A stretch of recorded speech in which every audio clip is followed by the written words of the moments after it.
कि हमारे संगठन के सामने एक बहुत बड़ी चुनौती है।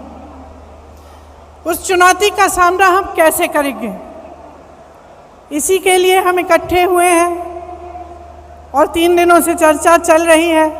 इसके बारे में मैं कुछ एक दो अपनी बातें कहना चाहती हूँ। खास तौर से उन कार्यकर्ताओं के लिए जो देश भर में हैं लेकिन आज यहाँ उपस्थित नहीं हैं।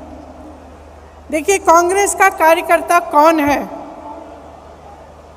वो अनोखे लाल है जो इस झंडे को लेकर कन्याकुमारी से कश्मीर तक चला। वो दिनेश है जो आज दिख नहीं रहा है, जो इसी तरह से देश के ध्वज को लेकर नंगे पांव चला। कल किसी ने नसीब पठान जी का नाम लिया, उत्तर प्रदेश के एक नेता थे। आजीवन कांग्रेस के प्रति उन्होंने निष्ठा दिखाई। उसी तरह से मैं कई नाम ले सकती हूँ।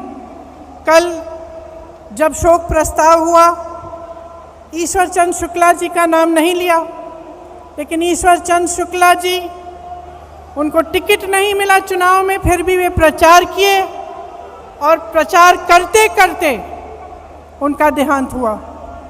मैं पच्चू पासी का नाम ले सकती हूँ, जो रोज़ सुबह वही सफ़ेद जूते पहनकर गांव-गांव जाते थे, कांग्रेस के लिए प्रचार करते थे, कांग्रेस का झंडा फहराए रखे। उनका भी देहांत हुआ।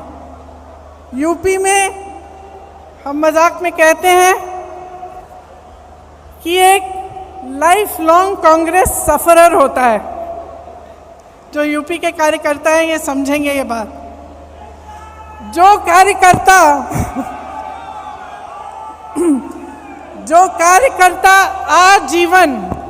आजीवन अपने वजूद के लिए संघर्ष करता है, वो मैं आज थोड़ा उसके पक्ष में बोलना चाहती हूँ।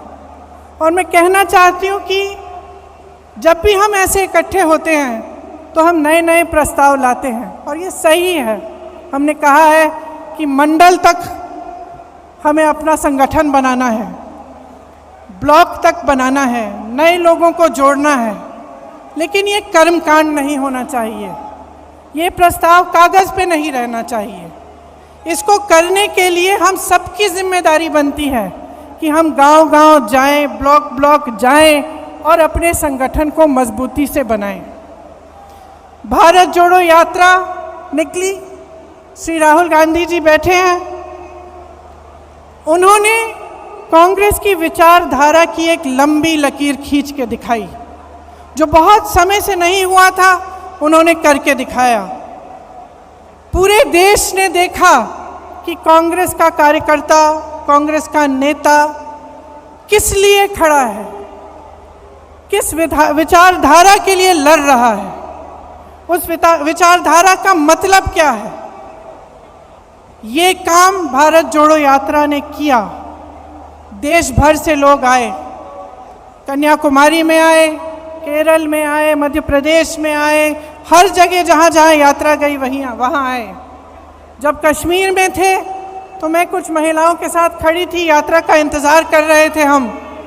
उन महिलाओं ने मुझे कहा कि 3 सालों से उनको घर से निकलने की हिम्मत नहीं थी, लेकिन इस यात्रा ने उन्हें हिम्मत दी, वे बाहर आए।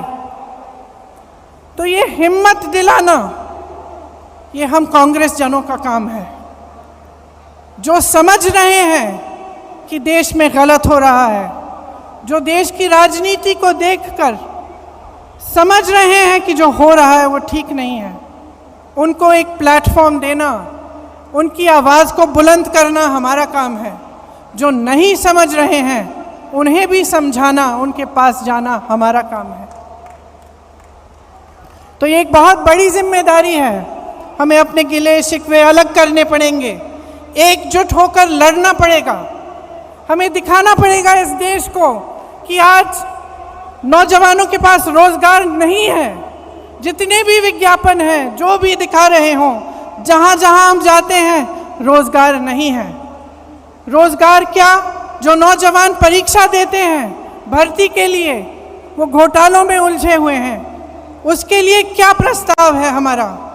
ये कांग्रेस पार्टी इन 3 दिनों से जितने भी प्रस्ताव ला रही है, जैसे किसानों के लिए मैं आज पढ़ रही थी कि एक प्रस्ताव है कि न्याय योजना की तरह हमें किसानों के लिए एक योजना बनानी है।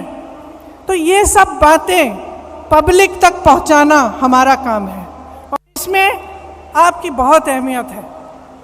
तो एक साथ हमें काम करना पड़ेगा, चाहे महिलाओं के लिए, उनके विकास के लिए, चाहे ये समझाना कि जबकि देश का किसान आज कर्ज में डूब रहा है, मुश्किलों से घिरा हुआ है, लेकिन ज़मीन प्रधानमंत्री जी अपने दोस्तों को मुफ्त में दिलवा रहे हैं।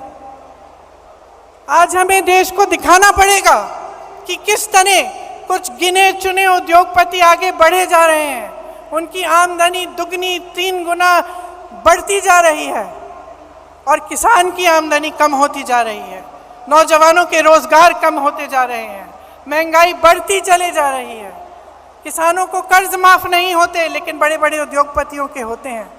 ये सब बातें हमें पब्लिक में ले जानी है। अब हमारे पास सिर्फ 1 साल बचता है, हमसे उम्मीदें हैं। ये उम्मीद है कि हम एकजुट हों, कि जितनी भी पार्टियां हैं, जितने भी दल हैं, जितने भी लोग हैं जिनकी विचारधारा इनसे विपरीत है, वो आगे आए, एकजुट होकर लड़ें। सबसे उम्मीद है, लेकिन सबसे ज्यादा उम्मीद कांग्रेस पार्टी से है आज।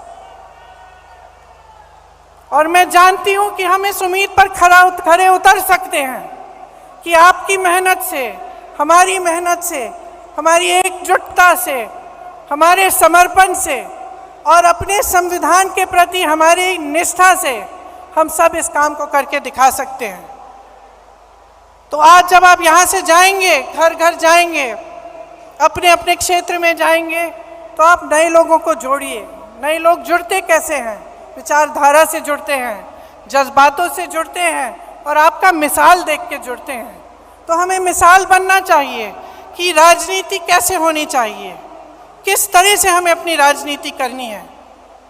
जब जब चुनाव आता है तो ऐसे मुद्दे उठते हैं जिससे जनता का कोई मतलब नहीं है। क्यों कह रही हूं कि मतलब नहीं है? क्योंकि जब रोजगार की बात होती है, युवाओं की बात होती है, महंगाई की बात होती है,